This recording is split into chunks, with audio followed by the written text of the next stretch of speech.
Hello दोस्तों, स्वागत है आप सभी के आपके अपने यूट्यूब चैनल पे।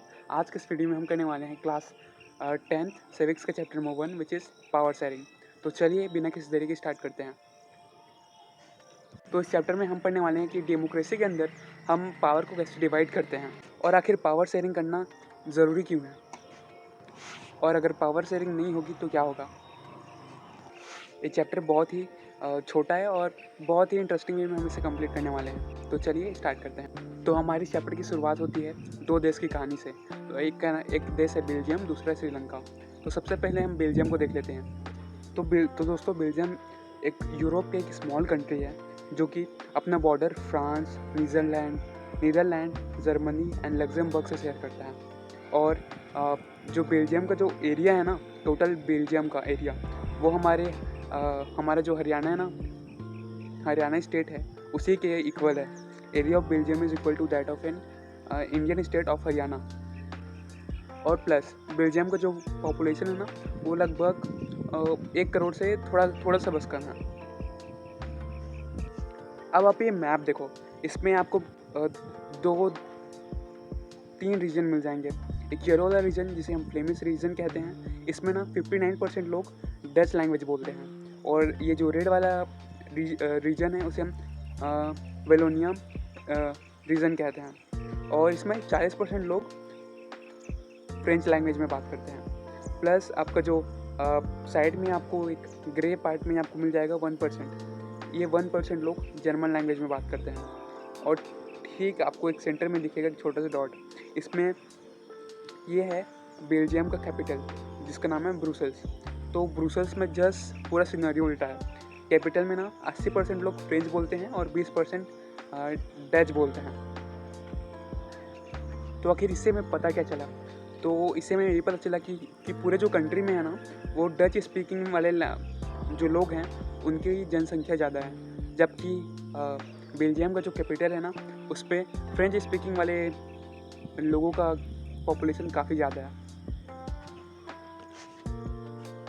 तो अब हुआ क्या, आपको पता है?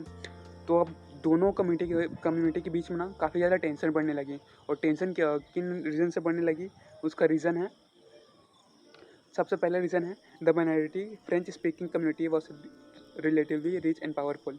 आपका जो फ्रेंच है, जो माइनॉरिटी में है, वो काफ़ी रिच और पावरफुल था। और दूसरा, this was represented by the Dutch speaking community which got the benefit of economic development and education much develop later. देखो, जो फ्रेंच स्पीकिंग कम्युनिटी है ना, वो काफ़ी ज़्यादा पावरफुल था और रिच था, इसलिए उनको ना सारी फैसिलिटी पहले मिल जाती थी।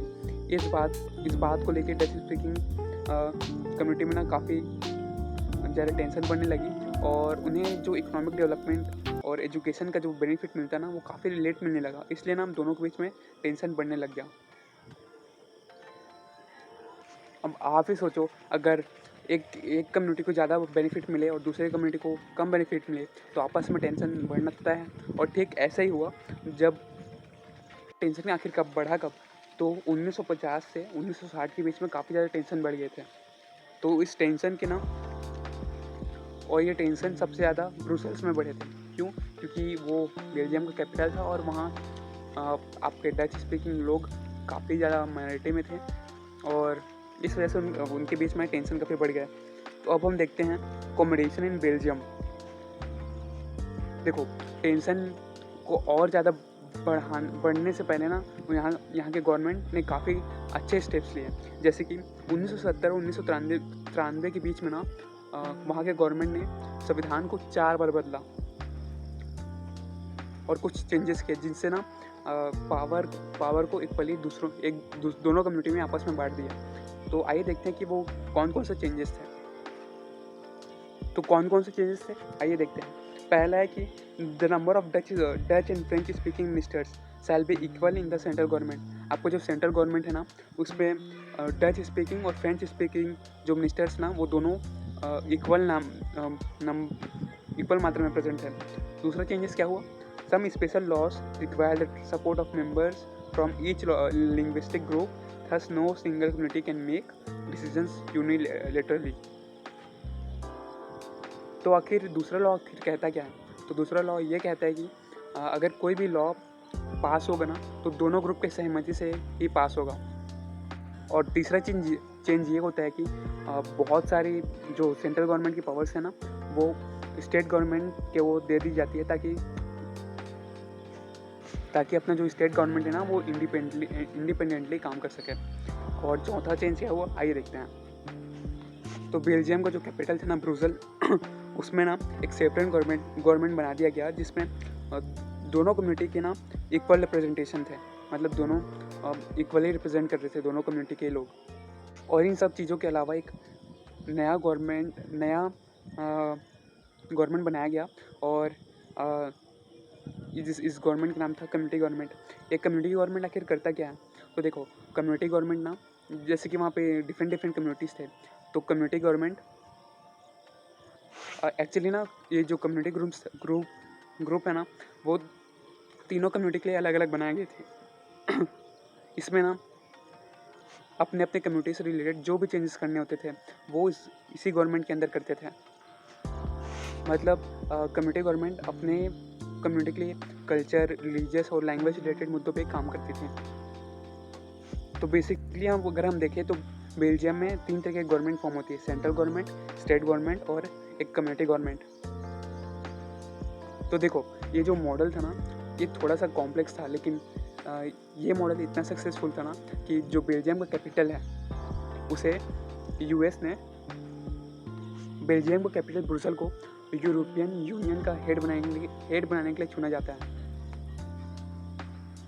तो ये था बेल्जियम का स्टोरी जिसका एक अच्छी और हैप्पी एंडिंग होता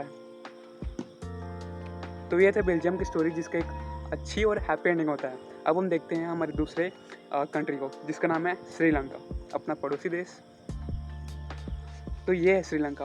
तो ये एक आइलैंड नेशन है जो चारों तरफ से एक पानी से घिरा हुआ है। तो इसकी पॉपुलेशन की अगर बात करें तो इसमें लगभग 2 करोड़ लोग रहते हैं। हाँ, लगभग उतनी जितनी अपनी हरियाणा की है। और श्रीलंका का जो कैपिटल है ना वो है कोलंबो। अब हम देखते हैं इतनी कंपोजिशन ऑफ श्रीलंका, मतलब आखिर श्रीलंका में किस किस तरह के लोग रहते हैं। तो देखते हैं। तो इसमें 74% पीपल ना सिन्हारा स्पीकर्स हैं और 18% जो वो पॉपुलेशन है ना वो तमिल स्पीकर्स हैं। और तमिल स्पीकर में भी 2 तरह के लोग हैं: Tamil natives of Sri Lanka and Indian Tamils. तो तमिल नेटिव्स फॉर श्रीलंका मतलब वो तमिल जो कि ऑलरेडी श्रीलंका के ही रहने वाले थे, और इंडियन तमिल तो वो तमिल जो इंडिया से माइग्रेट होके श्रीलंका में रहने गए थे काफ़ी साल पहले। और 7% जो पॉपुलेशन है वो क्रिश्चियंस का है, जो सिन्हाला भी है, जो सिन्हाला भी बोलते हैं और तमिल भी बोलते हैं। एक और चीज़ दोस्तों, हमारे जो 74% सिन्हाले स्पीकर्स हैं ना वो बुद्धिस्ट हैं, और जो 18% तमिल स्पीकर्स हैं वो उसमें हिंदू भी हैं, मुस्लिम भी हैं।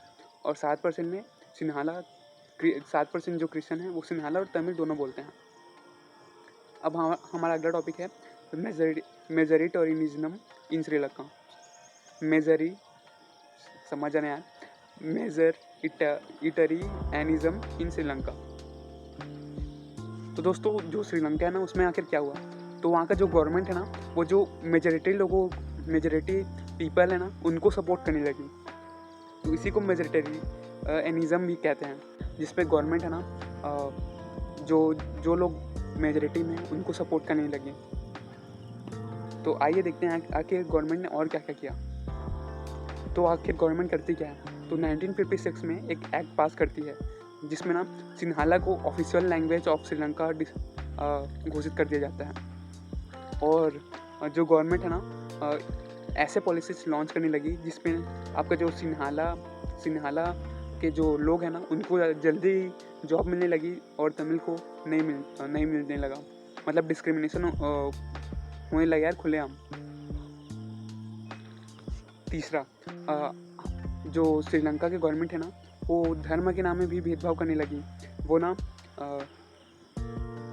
जो बुद्धिज़्म है ना उसे तेज़ी से प्रचार करने लगी और उसे मतलब फैलाने लगी है, उसका प्रचार प्रसार करने लगी और बाकी को दबा रही थी, बाकी धर्म को।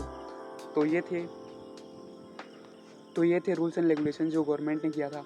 तो इससे ये तो पता चल ही रहा था कि सिन्हाला के लोग थे ना, उन्हें लैंग्वेज, कल्चर, रिलीजन में बेनिफिट मिल रहा था, बल्कि तमिल लोगों को इसकी वजह से लगने लगा कि they feel that the government and major parties don't care about their language, religion and culture. मतलब उनको लगने लगा कि जो गवर्नमेंट है उसे उनकी रिलीजन, कल्चर और लैंग्वेज का कोई पड़ी नहीं है, और उनको लगा कि गवर्नमेंट उनकी फंडामेंटल राइट और राइट टू इक्वालिटी के साथ खिलवाड़ कर रही है।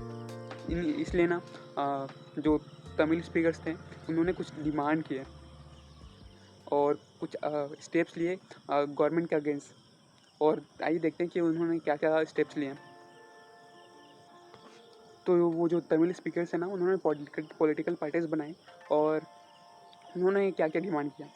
तमिल लैंग्वेज शुड ऑल्सो भी डिक्लेयर एज ऑफिशियल लैंग्वेज, मतलब तमिल लैंग्वेज को भी एक ऑफिशियल लैंग्वेज घोषित करने के लिए एक डिमांड किया, और एक सेपरेट गवर्नमेंट बनाने के लिए बोला, जिसमें उनके रीजन में एक सेपरेट गवर्नमेंट बनाने का प्रस्ताव रखा, जिसे गवर्नमेंट ने ऑब्वियसली एक्सेप्ट नहीं किया। तीसरा, तमिल पीपल ने ये डिमांड किया कि उन्हें भी इक्वल अपॉर्चुनिटी मिलना चाहिए सिन्हाला लोगों के जैसे। और चौथा, ए separate country for Tamil speakers. तो ये थे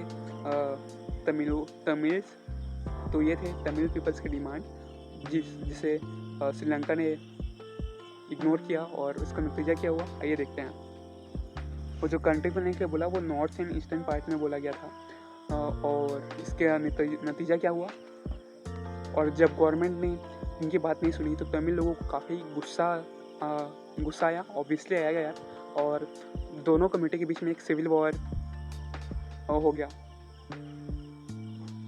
जिसकी वजह से हज़ारों लोगों की जान गई और लाखों लोग बेघर हो गए यार, और अपने देश छोड़ के जाना पड़ा। और इस सिविल वॉर के चलते सोशल, कल्चरल और economic life of the country ना वो बहुत ज़्यादा बिगड़ गई थी।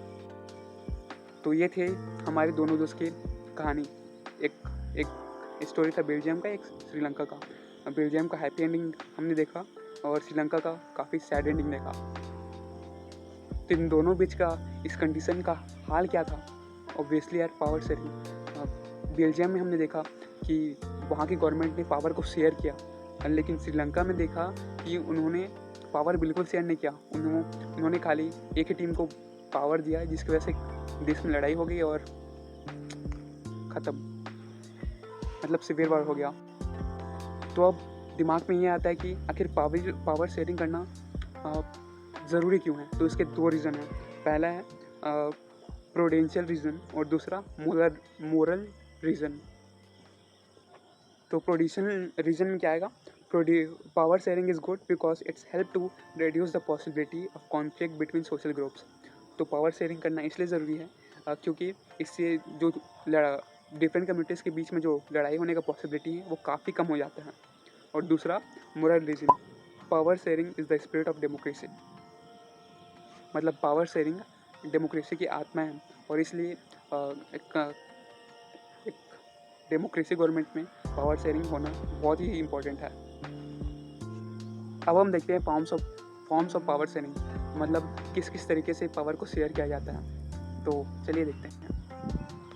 तो पहला है horizontal distribution of power sharing. तो इसमें क्या होता है पता है? जो गवर्नमेंट के पावर्स है ना, वो गवर्नमेंट के 3 डिफरेंट ऑर्गन्स में इक्वली बांटा जाता है। पहला है लेजिस्लेटिव, दूसरा एग्जीक्यूटिव, तीसरा जुडिशरी।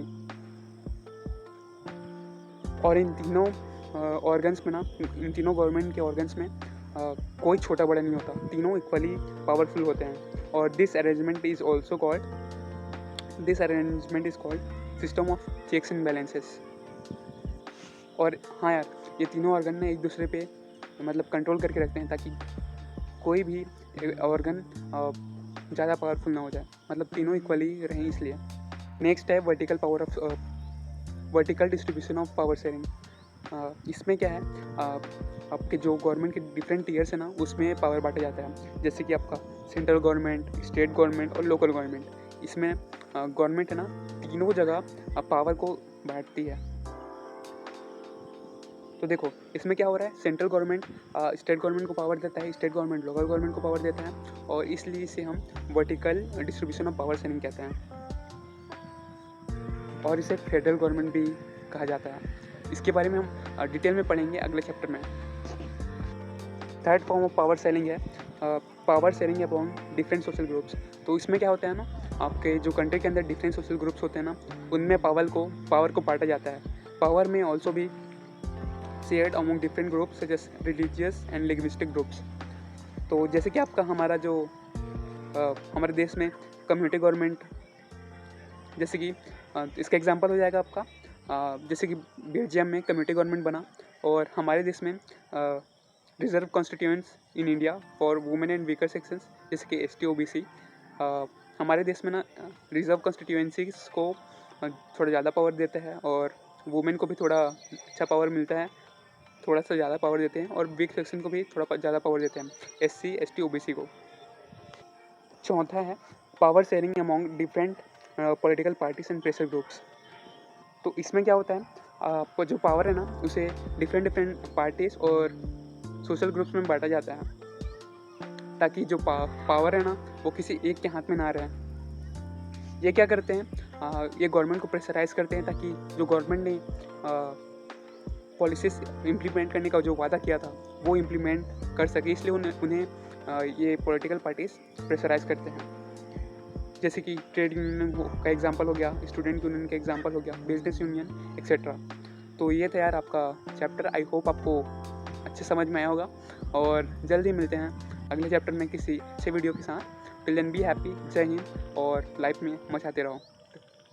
Bye bye.